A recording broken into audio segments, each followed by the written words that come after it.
आज हम लोग बात करेंगे थ्री डायमेंशन की, जिसमें सबसे पहले हम लोग लाइन के बारे में जानेंगे। यानी लाइन आप लोग टू डायमेंशन में भी पढ़े होंगे कि लाइन स्केच करने के लिए आपको कम से कम 2 पॉइंट की आवश्यकता होती है, और वो दोनों पॉइंट्स हम लोग क्या करते हैं, स्ट्रेट लाइन स्केच करते हैं।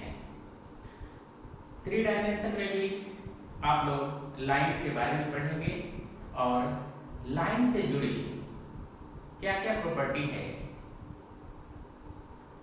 उसके बारे में स्टडी करेंगे। क्योंकि बहुत से स्टूडेंट ऐसे होते हैं जिन्हें थ्री डायमेंशन काफी मुश्किल लगता है। तो ऐसे स्टूडेंट के लिए बताना चाहूंगा कि अगर आप हमारे क्लास में लगातार बने रहते हैं तो आपको यह सबसे आसान पेपर लगेगा, और कोई भी क्वेश्चन हो आप बहुत ही आसानी ढंग से सोल्व कर सकते हैं। एक्चुअली थ्री डायमेंशन में जो प्रॉब्लम्स स्टूडेंट लोग को होता है वह है बेसिक नॉलेज की कमी, या कहा जाए फंडामेंटल नॉलेज के कमी होने के कारण वैसे विद्यार्थी क्वेश्चन को सोल्व नहीं कर पाते हैं। अब क्वेश्चन में जब यहाँ पर हम लोग लाइन की बात कर रहे हैं तो आप थ्री डायमेंशन में हमेशा आपको मिलेगा डायरेक्शन रेशियो, डायरेक्शन कोसाइन, यानी डायरेक्शन रेशियो और डायरेक्शन कोसाइन कैसे फाइंड आउट करते हैं किसी भी लाइन का। तो क्वेश्चन में आप लोग का कभी कोऑर्डिनेट दे देगा, कभी डायरेक्शन रेशियो दे देगा और कभी डायरेक्शन कोसाइन दे देगा। तो इस क्लास में हम लोग सीखेंगे कि ये तीनों के बीच में रिलेशन है क्या और कैसे हम फाइंड आउट करते हैं। क्योंकि थ्री डायमेंशन की बात कर रहे हैं तो मान लेते हैं कि ये लाइन है, ये लाइन ए से बी तक आपका स्केच किया हुआ है, ठीक है। अभी बता रहे कि एक लाइन को ड्रॉ करने के लिए कम से कम 2 पॉइंट की आवश्यकता होती है। तो चूंकि हम लोग यहाँ पर थ्री डायमेंशन की बात कर रहे हैं इसलिए मान लेते हैं कि ये x1, y1 और ये हमारा क्या है, z1। तो a का कोऑर्डिनेट क्या है, x1, y1 और z1। उसी तरह से b का कोऑर्डिनेट है x2, y2 और z2। अब इस लाइन का हम लोग क्या क्या कर सकते हैं, इस लाइन का डायरेक्शन रेशियो फाइंड आउट कर सकते हैं और डायरेक्शन कोसाइन फाइंड आउट कर सकते हैं। तो सबसे पहले हम लोग डायरेक्शन रेशियो की बात करते हैं। तो अगर आप लोग का किसी भी लाइन का डायरेक्शन रेशियो होता है जिसे हम लोग a, b और c से रिप्रेजेंट करते हैं, यानी लाइन का डायरेक्शन रेशियो के लिए कितने पॉइंट फाइंड आउट करना है, 3 पॉइंट a, b और c।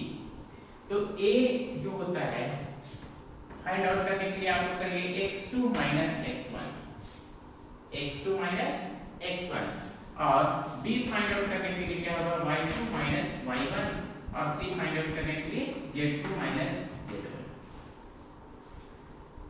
कुछ नहीं करना है, a फाइंड आउट करने के लिए क्या करना है, सेकंड कोऑर्डिनेट को फर्स्ट कोऑर्डिनेट से सबट्रैक्ट करना है, जो वैल्यू आएगा वो वैल्यू क्या होगा, a का। और b फाइंड आउट करने के लिए क्या करना है, y2 minus y1, यानी सेकंड कोऑर्डिनेट का second value minus first coordinate का फर्स्ट वैल्यू को सबट्रैक्ट करेंगे, b मिल जाएगा लाइन का। और c फाइंड आउट करने के लिए सेकंड कोऑर्डिनेट का थर्ड वैल्यू में हम सबट्रैक्ट क्या करेंगे, फर्स्ट पॉइंट का यानी फर्स्ट कोऑर्डिनेट का थर्ड वैल्यू को, जिससे हमारा क्या निकलेगा, abc। और यही abc हमारा क्या कहलाता है, डायरेक्शन रेशियो ऑफ लाइन। कोई दिक्कत, यानी जब कोई भी लाइन दिया हुआ रहे और उसका कोऑर्डिनेट दिया हुआ रहे एंड पॉइंट का, तो आप लोग बहुत ही आसानी से डायरेक्शन रेशियो फाइंड आउट कर सकते हैं। और ध्यान रखिएगा कि डायरेक्शन रेशियो को हम लोग ऑलवेज क्या करते हैं, ए बी और सी स्मॉल से रिप्रेजेंट करते हैं। अब यहाँ पे आता है कि अगर आप डायरेक्शन रेशियो किसी भी लाइन का फाइंड आउट कर लिए, यानी ए बी सी आपका क्या हो गया, फाइंड आउट हो गया, तो आप लोग डायरेक्शन कोसाइन, क्या है, डायरेक्शन कोसाइन। तो अब यहाँ पर ध्यान देना है कि डायरेक्शन रेशियो तो ए बी सी से रिप्रेजेंट करते थे, तो डायरेक्शन कोसाइन या कोई भी वैल्यू होगा उसे रिप्रेजेंट करेंगे। हाँ, तो यह समझना है कि डायरेक्शन कोसाइन के एल एम और एन, यानी डायरेक्शन रेशियो के हेल्प से हम लोग डायरेक्शन कोसाइन फाइंड आउट करेंगे। तो उसके लिए क्या होता है, यहाँ पर देखिए आप लोग का A Y under root A square plus B square plus C square, यानी एल जो हम लोग फाइंड आउट करेंगे डायरेक्शन रेशियो यानी first direction ratio A divided by under root वो तीनों का स्क्वायर का सम का रूट। इसी तरह से एम के लिए हम लोग फाइंड आउट करेंगे B divided by under root A square plus B square plus C square, और ये हमारा हो गया एल एम और एन।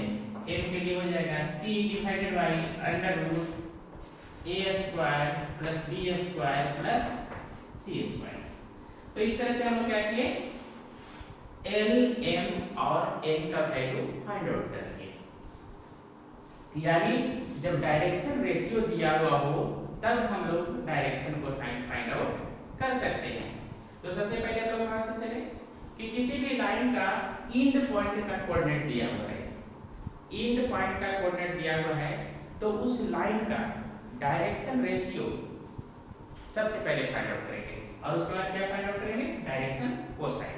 क्योंकि आगे का सारा क्वेश्चन जब आप सॉल्व कीजिएगा तो डायरेक्शन रेशियो और डायरेक्शन कोसाइन के ही हेल्प से सॉल्व होगा। तो वहां पर ये कंफ्यूजन नहीं होना चाहिए कि डायरेक्शन रेशियो क्या है और डायरेक्शन कोसाइन क्या है और कैसे इसको फाइंड आउट हम करेंगे।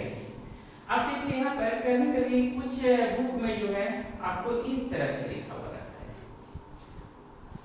डायरेक्शन कोसाइन, यानी यहाँ पर जो आप लोग का a दिया हुआ है इसी को हम लोग लिख सकते हैं। a कैसे फाइंड आउट किए हैं, तो x2 minus x1 divided by क्या है, ab का मैग्नीट्यूड और y2 minus y1 divided by ab का मैग्नीट्यूड और z2 minus z1 divided by ab का मैग्नीट्यूड।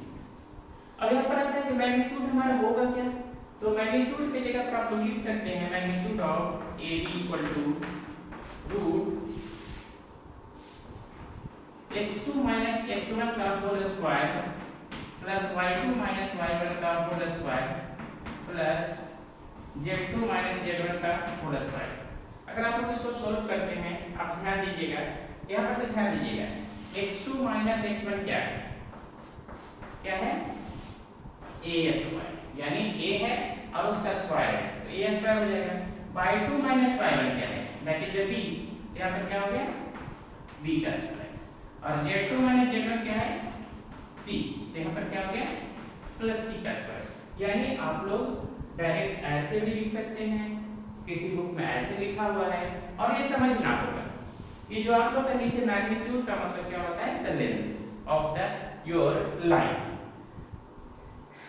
तो अब आपको थोड़ा सा 3 डायमेंशन में क्लियर हो गया होगा कि एक ही वैल्यू को हम लोग डिफरेंट टाइप से लिख सकते हैं और सारे का मीनिंग क्या होगा, सेम होगा। तो आप लोग का अब फाइनली कंक्लूजन जब पहुंचते हैं कि आपको याद क्या रखना है, तो आपको याद रखना है a b और c,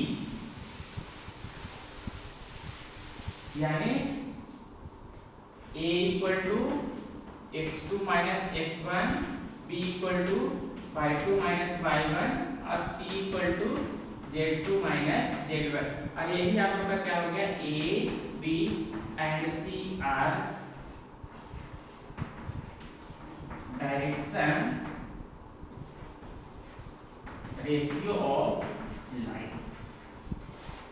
यानी किसी भी लाइन का आप डायरेक्शन रेशियो फाइंड आउट कर सकते हैं जब आपका एंड पॉइंट का कोऑर्डिनेट दिया हुआ है।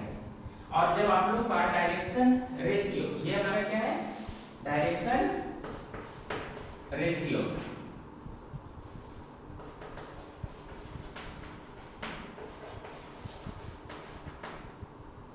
डायरेक्शन रेशियो, और दूसरा हमारा क्या, डायरेक्शन कोसाइन। तो डायरेक्शन कोसाइन समझ में आ गया कि अगर हम डायरेक्शन रेशियो निकाल लेते हैं तो डायरेक्शन कोसाइन को बहुत आसानी से सॉल्व कर सकते हैं, फाइंड आउट कर सकते हैं। अब देखिए कहां कहां पे इसका यूज होगा। अब देखिए डायरेक्शन रेशियो और डायरेक्शन कोसाइन के हेल्प से हम लोग दो लाइन का यह भी चेक करते हैं कि वो परपेंडिकुलर है या पैरेलल है, ये दोनों के बीच में कोई एंगल है।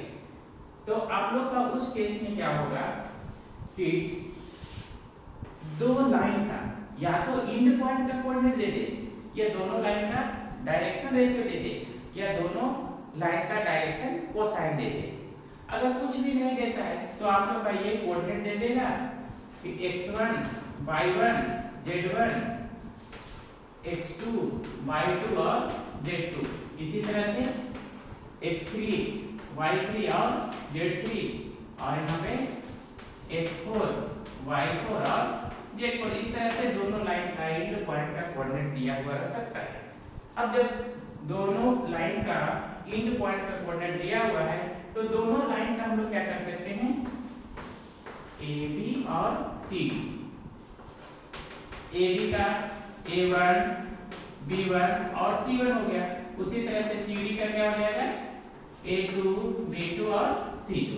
जब A2 B2 C2 आप निकाल सकते हैं तो आगे का क्लास में बताएंगे कि कैसे हम लोग पैरेलल, परपेंडिकुलर या दो लाइन के बीच में एंगल फाइंड आउट करते हैं, या नेक्स्ट वीडियो में हम बताएंगे। उसके पहले हम लोग इसके नेक्स्ट वीडियो में हम एक क्वेश्चन देंगे जिसमें एक लाइन का एंड पॉइंट का कोऑर्डिनेट दिया हुआ रहेगा और उसका डायरेक्शन रेशियो और डायरेक्शन कोसाइन निकालेंगे।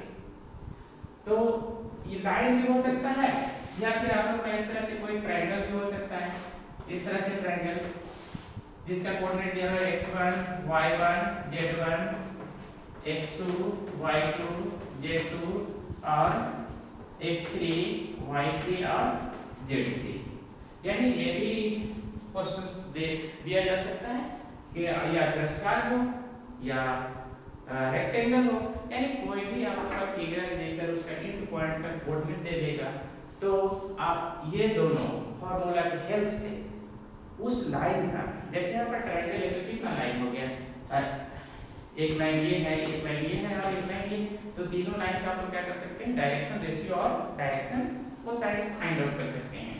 तो चलते हैं फिर नेक्स्ट क्लास में मिलेंगे कि किसी भी लाइन का अगर एंड पॉइंट का कोऑर्डिनेट दिया हुआ है तो उसका डायरेक्शन रेशियो और डायरेक्शन कोसाइन इस फार्मूला के हेल्प से हम लोग कैसे फाइंड आउट करेंगे।